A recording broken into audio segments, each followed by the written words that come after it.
La suite des chakras. Donc, en clair, de 0 à 7 ans, l'influence des chakras racines.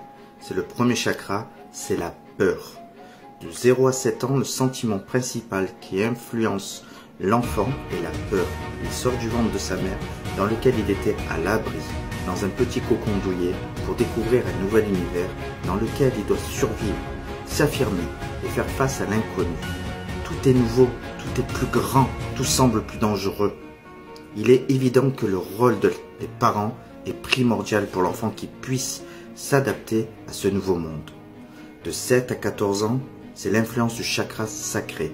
Deuxième chakra, c'est l'émotion plus la peur. De 7 à 14 ans, le sentiment principal est celui des émotions. L'enfant exprime ce qu'il ressent physiquement et émotionnellement. Il découvre des sentiments tels que l'amitié, les rapports avec les autres, mais aussi tous ces sentiments nouveaux lui font ressentir de la peur. De 14 à 21 ans, c'est l'influence du chakra du plexus solaire, du troisième chakra, pouvoir, émotion et peur. Tout se relie. De 14 à 21 ans, l'enfant est dans la période qui se situe entre l'adolescence et l'adulte. Il découvre son pouvoir personnel, s'exprime, défend ses opinions, subit l'envie de relations plus amoureuses qu'amicales, tout en ayant l'angoisse du rejet, le désir et la peur de ne plus obéir aux parents ou à l'autorité. De 21 à 28 ans, c'est l'influence du chakra cœur, le quatrième chakra, amour, pouvoir, émotion et peur.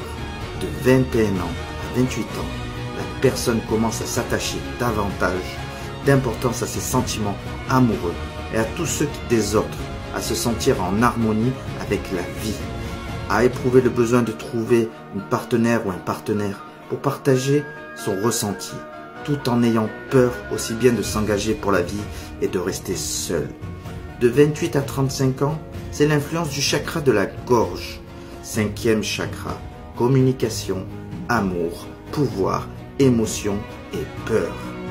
De 28 à 35 ans s'installe la peur du futur, le besoin d'approfondir les émotions que l'on ressent. Des grandes questions se posent sur les raisons de l'existence. L'importance de la communication avec les autres prend une place importante, ainsi que la nécessité de trouver sa place dans la société. Voilà. Il y aura une troisième partie, je suis désolé. À de suite. Bisous.